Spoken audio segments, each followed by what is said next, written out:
From Srimad Bhagavad-gītā, chapter 12, text 18 and 19. We will be reciting text 18 together. Samaḥ śatrau ca mitre ca tathā mānāpamānayoḥ śītoṣṇa-sukha-duḥkheṣu saṅga-vivarjitaḥ. Purport by His Divine Grace, A.C. Bhaktivedanta Swami Prabhupad. Translation: one who is equal to friends and enemies, who is equipoised in honor and dishonor, heat and cold, happiness and distress, fame and infamy, who is always free from contaminating association, always silent and satisfied with anything, who doesn't care for any residence, who is fixed in knowledge and who is engaged in devotional service, such a person is very dear to me. Purport: a devotee is always free from all bad association. Sometimes one is praised and sometimes one is defamed. That is the nature of human society. But a devotee is always transcendental to artificial fame and infamy, distress and pain, distress or happiness. He is very patient. He does not speak of anything but the topics about Krishna. Therefore he is called silent. Silent does not mean that one should not speak. Silent means that one should not speak nonsense. One should speak only of essentials, and the most essential speech for the devotee is to speak for the sake of the Supreme Lord. A devotee is happy in all conditions. Sometimes he may get very palatable foodstuffs, sometimes not, but he is satisfied. Nor does he care for any residential facility. He may sometimes live underneath a tree, and he may sometimes live in a very palatial building. He is attracted to neither. He is called fixed because he is fixed in his determination and knowledge. We may find some reputation in the description of the qualifications of a devotee, but this is just to emphasize the fact that a devotee must acquire all these qualifications. Without good qualifications, one cannot be a pure devotee. Hara bhaktasya kuto mahadguna. One who is not a devotee has no good qualification. One who wants to be recognized as a devotee should develop the good qualifications. Of course, he does not extraneously endeavor to acquire these qualifications, but engagement in Krishna consciousness and devotional service automatically helps him develop them.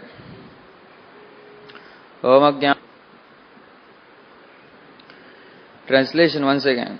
One who is equal to friends and enemies, who is equipoised in honor and dishonor, heat and cold, happiness and distress, fame and infamy, who is always free from contaminating association, always silent and satisfied with anything, who doesn't care for any residence, who is fixed in knowledge, and who is engaged in devotional service, such a person is very dear to me.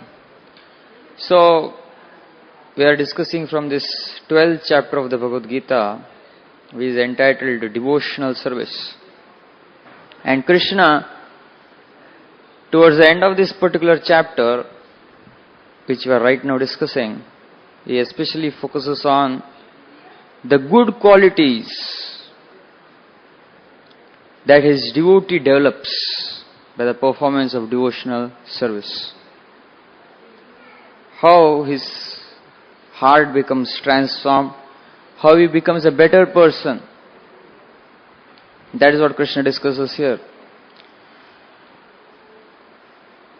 Now, the world we are living in right now, especially the time we are living in, this is called Kali Yuga, wherein we don't find many people exhibiting very good qualities. People are more selfish, more greedy. To sum it all, it is said in the scriptures that Kali Yuga is a time wherein there is extensive hypocrisy and quarrel. We see in the newspaper, this is what is given in the newspaper. Hypocrisy, quarrel.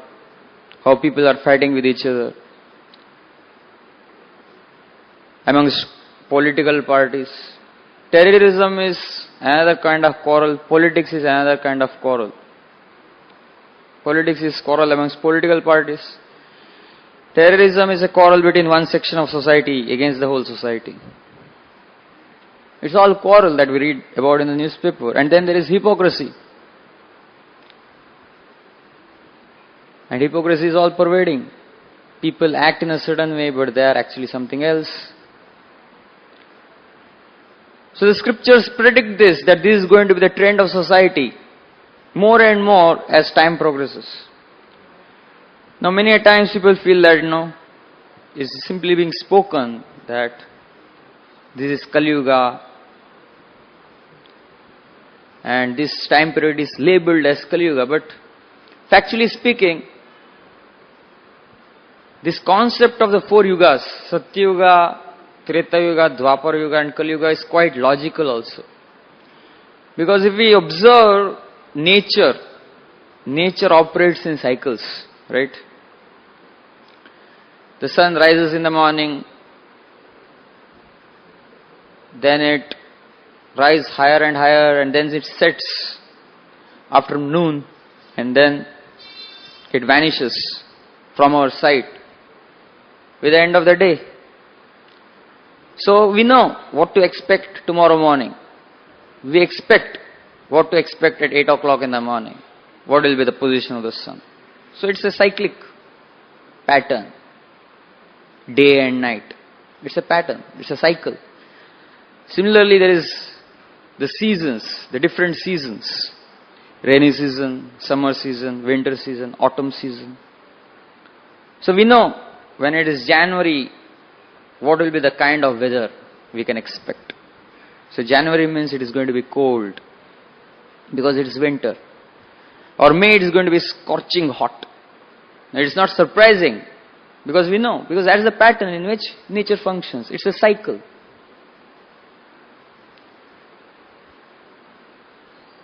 Movement of the sun goes by cycle. Change of the seasons goes by cycle. Even the movement of the moon operates in cycles.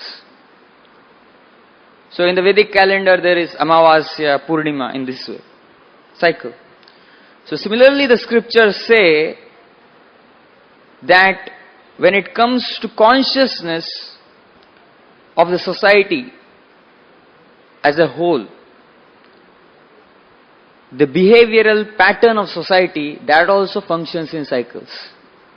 Satya Yuga is a period in which people are very good. They have got saintly qualities. So then as Dwapara Yuga comes, saintliness decreases. Vice increases in society. And vice increases all the more in Treta Yuga, and in Kali Yuga it's maximum. Just like seasonal variations. As we proceed from January to June, it becomes hotter and hotter. Right? It's a pattern. So similarly, when we take big chunk of time, when we speak of seasons, the chunk of time we are dealing with this 1 year maybe. But when we take a big chunk of time spanning over thousands of years, and then we observe the pattern in nature, we will observe this pattern in the pattern of society.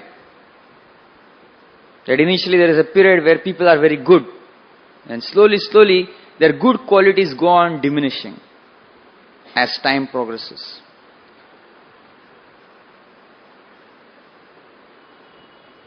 So when a student reads in a geography textbook that in May it is going to be summer and hot, and he actually sees that it is hot in summer in May, he is not surprised because it is seasonal changes.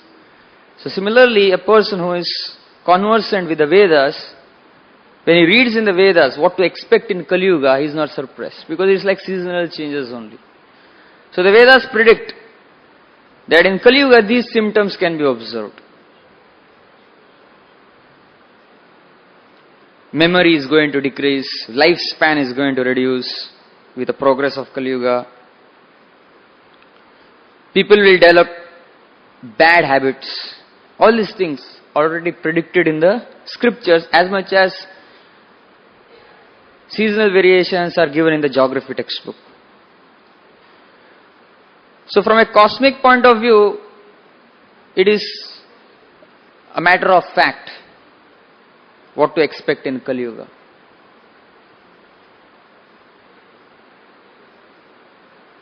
It's a bad time where there is extensive quarrel and extensive hypocrisy. Now, when is there quarrel amongst individuals or amongst groups of individuals? When there is some selfish motivation, then there is quarrel, right? Why there is terrorism? Terrorism is there because one group of people, they feel that we want these things for ourselves, and because their demands are not met, in order to fulfill their demands, they sacrifice the lives of so many people. That is terrorism.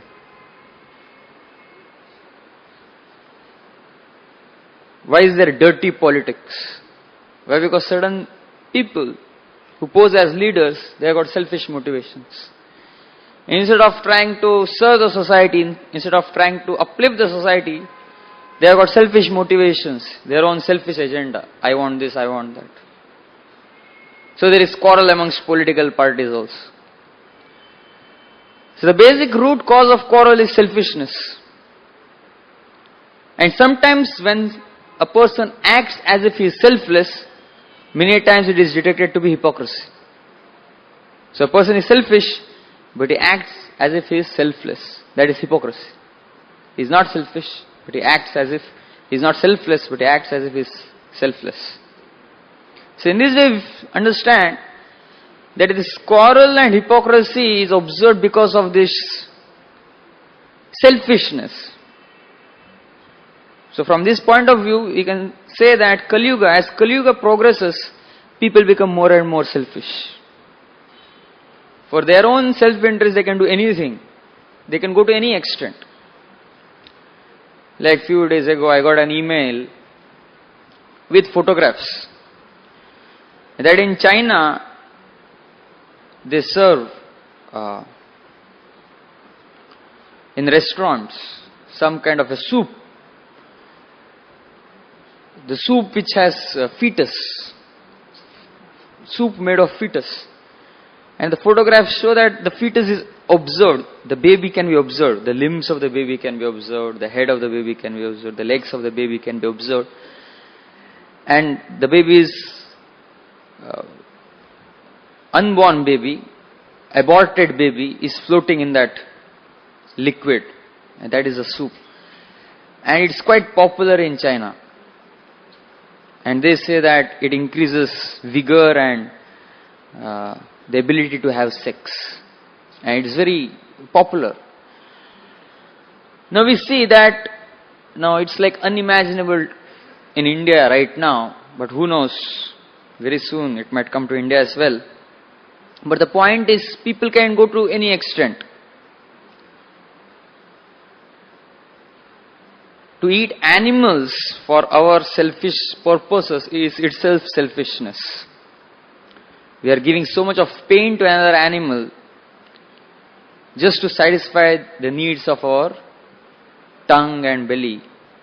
But how much more selfishness is involved for a person to be eating another person from his own species. So this is a sad state of affairs in Kali Yuga. So as Kali Yuga progresses, the trend is going to be, people are going to become more and more selfish. But the process of devotional service or the process of Krishna Bhakti is a process of going against the trend of Kali Yuga. And when we go against the trend of Kali Yuga,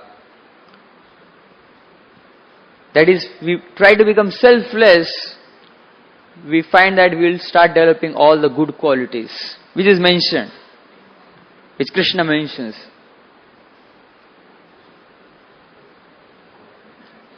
Kindness, mercy, love, all these good qualities develops the more we become selfless. Now the thing is, but the irony is, it's like few days ago in Bombay there was rainfall.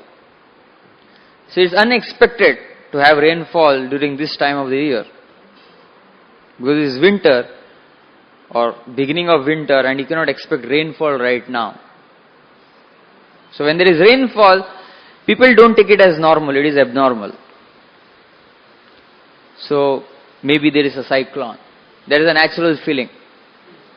Something is there, otherwise it is not normal to have rainfall during this time of the year. So similarly in Kali Yuga, the trend of selfishness which causes quarrel and hypocrisy is so overwhelming that when a person observes some good qualities exhibited by a devotee, he might become suspicious.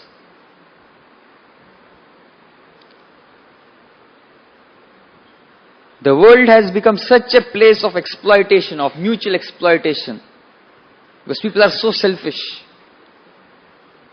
So the atmosphere is of mutual exploitation. Each party is trying to exploit the other. So when the atmosphere is surcharged with exploitation and selfishness, even when a person comes in contact with genuine kindness, genuine selflessness, the first reaction might be suspicion many a times. The first reaction could be suspicion. Why is this person so kind to me? That shows a sad state of affairs in Kali Yuga. Shri Shri Radha Gopinath Bhagavan ki jai. There is a story, I don't know to what extent this story is true, that Jawaharlal Nehru, once he visited a mental asylum. And when he visited this mental asylum, Pagal Khana in Hindi, one of the persons staying there, the residents there, he came up to him and he asked him, "Who are you?" So Nehru, he said that I am the Prime Minister of India. So the person said, when I first came to this mental asylum, even I used to think that I was the Prime Minister of India. So don't worry, you take the medicines properly and very soon you will become alright. So similarly in Kali Yuga, people everywhere, they are mad with this mental illness of selfishness. The illness of trying to exploit others.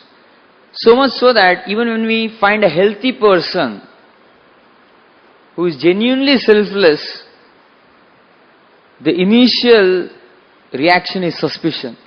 Now why is this person so kind to me? What could be the reason behind his kindness? Maybe he wants something from me. That is a sad state of affairs in Kali Yuga. Now Krishna, when he comes to this material world,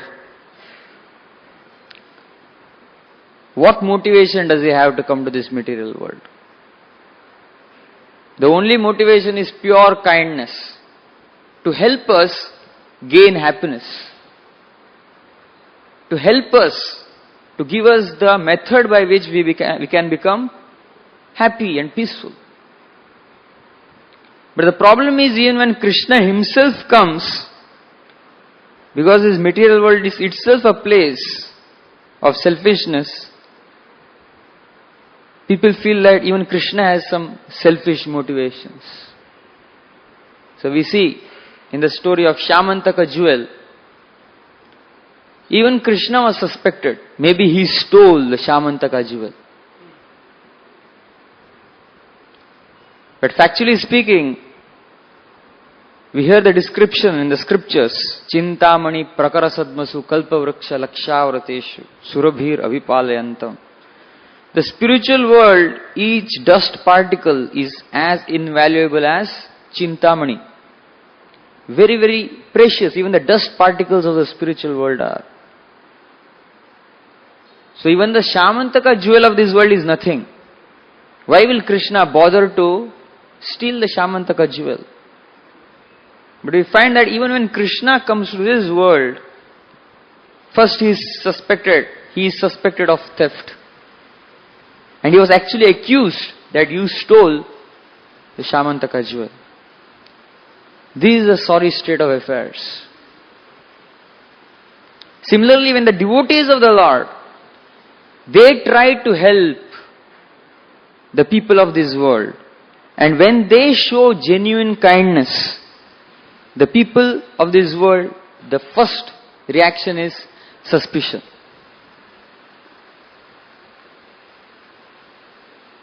So many a times, when people come to the Hare Krishna temple, and when they see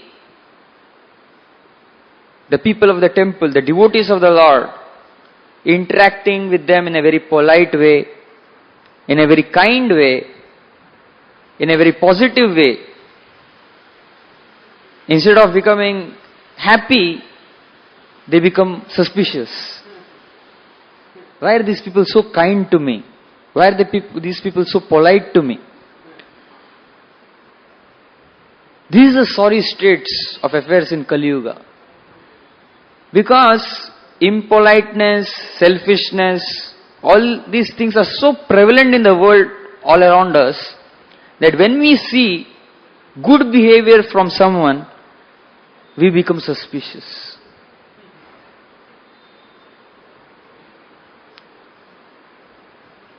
In the world there is so much of distress, so much of misery, that when people see the devotees of the Lord so happy, they feel suspicious. How are these people so happy? So some came up with a movie, Hare Krishna, Hare Ram, which was released in the 1960s, which depicted that the devotees used to take drugs. That's how their logic worked. How can people be happy without taking drugs? So even though these people seem to be chanting and dancing and happy simply by doing Krishna Bhakti, that may not be possible. Maybe they are becoming happy by taking some drugs. That's how the movie came up. So this is a problem, to a greater or lesser degree. That when we see genuine kindness, genuine mercy, genuine love, the first reaction is suspicion. Maybe these people want something from me. This is all the more true with people from the rich class. A rich man, if you behave with him very nicely and politely, he will be the person who will be farthest from you. Why? Because he feels that because I have got so much of money, that is why this person is behaving very nicely with me. He wants some money from me. So the problem in today's world is, even when Krishna and Krishna's devotees want to give the people of this world the method of truly becoming happy, and want to show the people of this world genuine and true kindness, the people are reluctant to accept it with an open heart. Why they close their hearts? Because of this suspicion of maybe something will be taken away from me which I possess. But the reality is, Krishna has everything. And Krishna's devotees, being the favorite children of Krishna, they have everything. So when Krishna and Krishna devotees have everything, what can they take from us? This from one point of view. And from another point of view, what do we actually possess to give Krishna? Now in the Bhagavad-gītā, Krishna is inspiring Arjuna to fight. Many a times people say that Krishna was an expert politician who wanted certain things done from Arjuna. So he spoke the Bhagavad-gītā. But if you read the Bhagavad-gītā, in the 11th chapter itself, Krishna shows the universal form, wherein he shows Arjuna how all the warriors are entering into his mouth in the form of the universal form. They are getting crushed between the teeth of Krishna as a universal form. Krishna showed the future to Arjuna, that actually all these warriors are going to be killed anyways. You simply become an instrument and simply fight on my behalf. Now when Krishna has got so much of power that he actually showed Arjuna the future of how he is going to kill all the warriors, is he expecting some military skills from Arjuna? Is it that Krishna cannot finish off all the armies on his own? He can easily do it. In fact, he already showed that to Arjuna how he can do it. In that case, how can we say that the motivation of Krishna for speaking the Bhagavad-gītā was to extract some military art from Arjuna? No. Krishna is a factual doer. He is the source of all power. He has got everything. He is the source of all money. He is the source of all opulences. What can we give Krishna? Or rather, what can Krishna take from us? What do we have worth giving to Krishna? Krishna has everything. So when Krishna speaks something in the Bhagavad-gītā, when Krishna says, Sarva dharman parityajya mamekam sharanam vraja, or else he says, Patram pushpam phalam toyam yome bhaktya prayachati. Another place he says, Yat karoshi yadashnashi yat juhoshi dadasyat. Whatever you do it as an offering to me. Whatever you offer, give it to me. Why is he telling this? It is out of kindness. He has everything. It's purely because of kindness that he is telling us to give all these things. Because if we give it, it is for our benefit.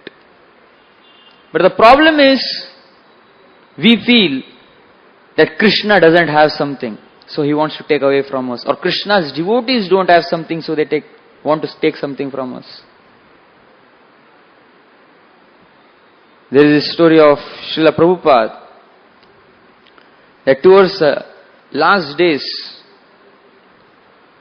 when Prabhupada, the founder Acharya of the International Society for Krishna Consciousness, apparently he was very weak and he was on the bed. He couldn't move around, look like that. So one of his disciples, he used to tell him that please do not leave me. Please do not leave me, be always on my side. Prabhupada used to tell this devotee. So this devotee, he felt that Prabhupada, because he is very old and he is apparently very weak, so maybe, he wants someone on his side, he requires some help.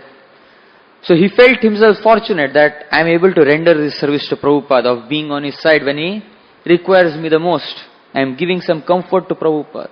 So he felt happy about it.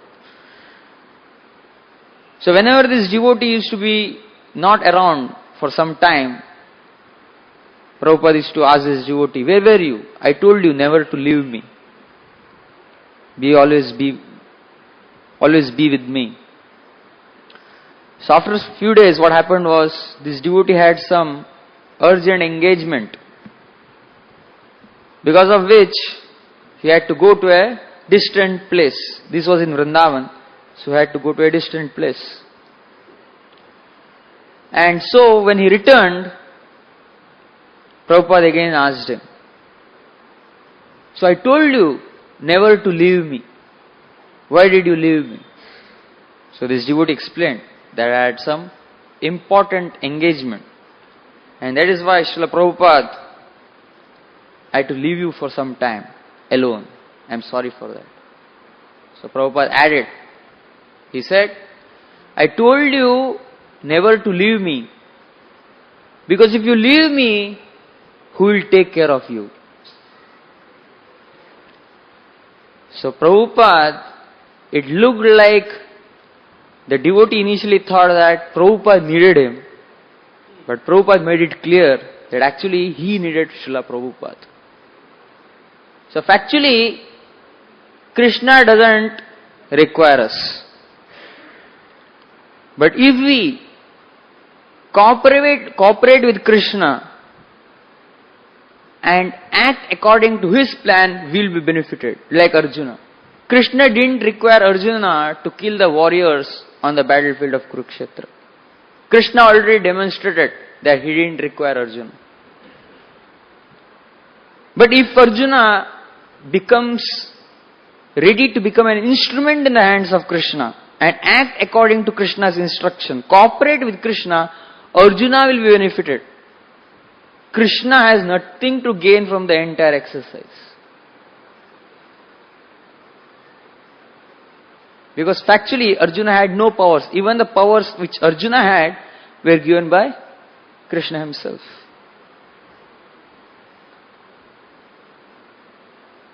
Even during Krishna's birth, Kamsa was taking Devaki, his sister, on the chariot. And suddenly there was Akashvani. From the sky came the voice which proclaimed that Kamsa, the 8th son of your sister, is going to be the cause of your death. This was a prophecy.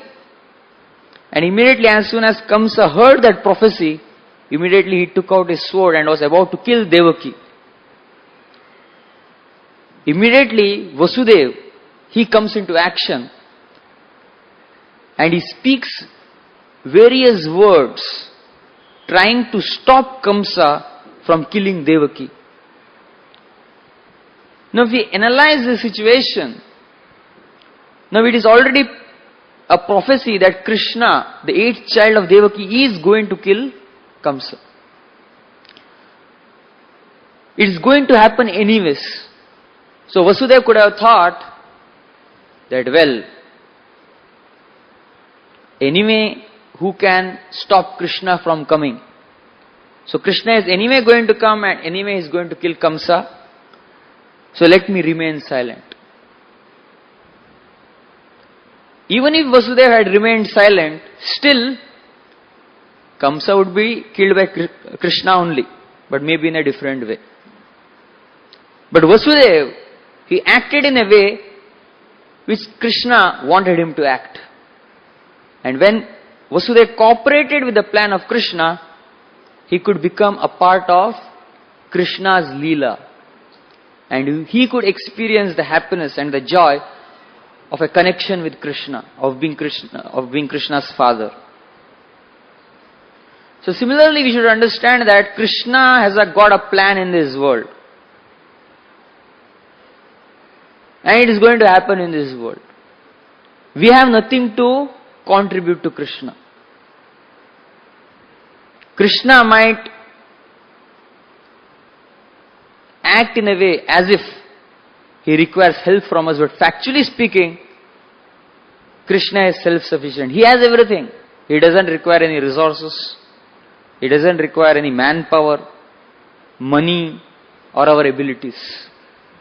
He doesn't require anything. In fact, everything comes from Krishna. He is the source of all money. He is Lakshmipati.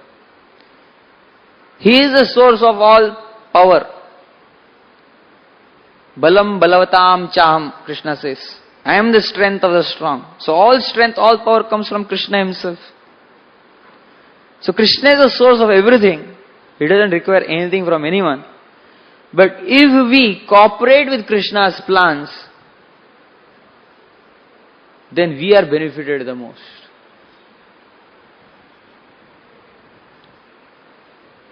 So it is predicted in the scriptures that in this season of Kali Yuga, we were discussing how like seasons, with the passage of yugas, societies, the pattern of society changes.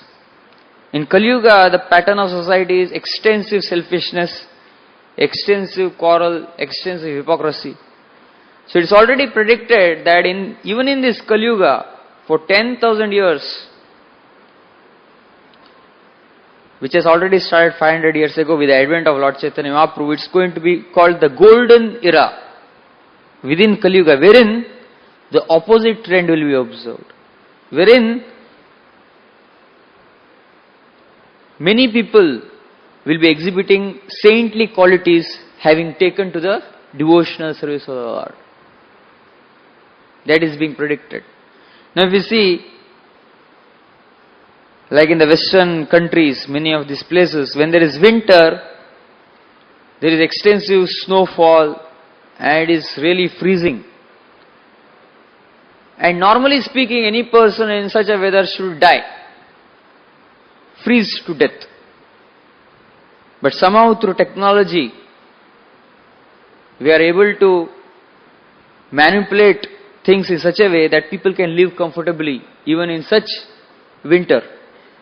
Places like Switzerland and other places. Even though it is so cold outside, but still people have devised technologies by which they can live comfortably in their residential places. So similarly, by the grace of Sri Chaitanya Mahaprabhu, who is like the chief engineer in Kali Yuga, even though the general pattern of society is going to be bad, hypocrisy, quarrel is going to be extensively seen in society, still Chaitanya Mahaprabhu has devised a technology by which we can safeguard ourselves against the general trend of society. Even though the general trend of society is extensive misery, that is what we read in the newspapers. Misery here, misery there, suffering here, suffering there, because that is what is going on in society everywhere. But even though this is a general trend, just like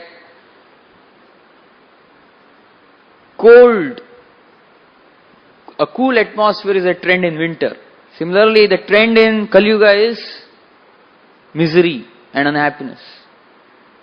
But Sri Chaitanya Mahaprabhu has devised technology by which we can safeguard ourselves against this general trend of unhappiness and misery.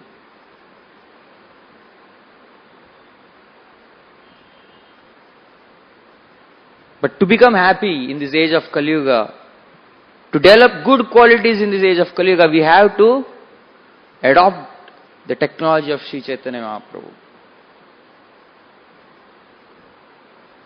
And that is the chanting of the Hare Krishna Mahamantra. So simply by chanting of this Hare Krishna Mahamantra and by becoming devotees of Sri Krishna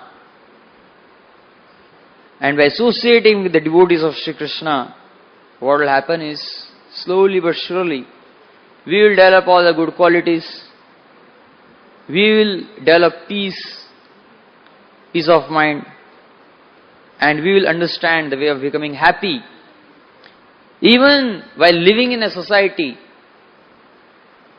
where the general trend is unhappiness, quarrel, and hypocrisy. Now, how people of these Western countries are able to do it, basically? That they are able to have,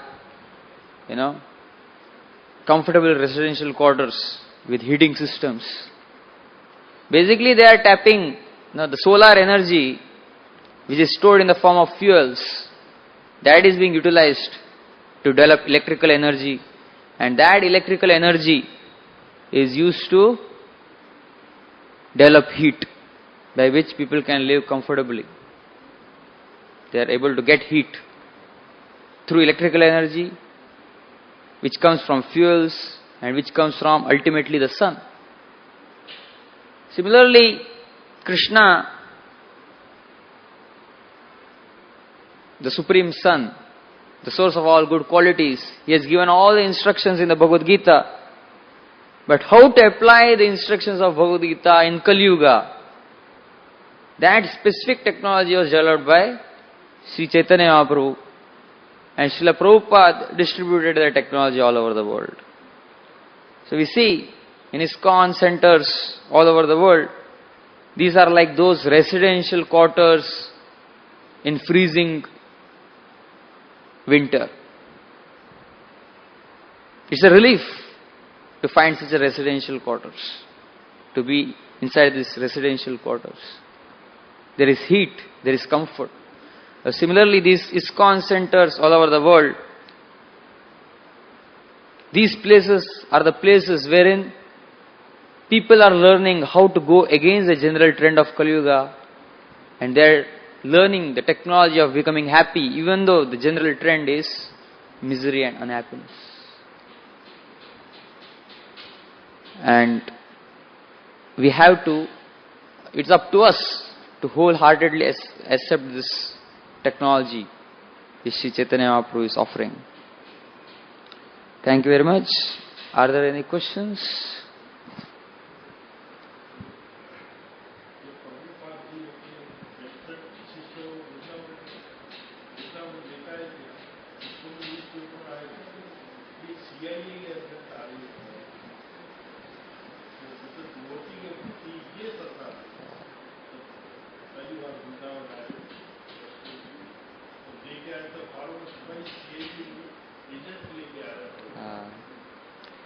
Prabhuji is sharing that when first Prabhupada got his Western devotees to India, people suspected that they were CIA agents. As I was speaking, this is the first reaction of people of Kali Yuga, suspicion, because it's unusual that people can exhibit such good qualities even though they have so much of material opulence. Thank you very much for this nice contribution. Srimad Bhagavad-gītā ki jai, Srila Prabhupada ki jai.